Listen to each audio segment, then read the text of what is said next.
A father and daughter were arrested after a weekend homicide in Madison. MPD says the shooting happened around 3:30 yesterday morning on the 400 block of Primrose Lane. Officers say they found a person suffering from a gunshot wound. Police tried to help, but the person died at the scene. Officers arrested Jorge Baez within 4 hours of the shooting. Police used security video and other tactics to find Baez at a hotel on Tradewinds Parkway. A second suspect, 44-year-old Melissa Ruiz, was also arrested on gun charges.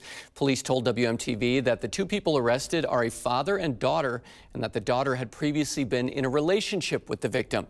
They say the community played a big part in helping officers make an early arrest. That's something, that doesn't always happen. We have, homicide cases that years later are still being, investigated and still being solved. But in this case, they were able to really gather the information needed to make an arrest so early on. Police are continuing to investigate what led up to the shooting and piece together information to see if additional charges may be possible. They also say they will have increased patrols in the area to help the community feel safe.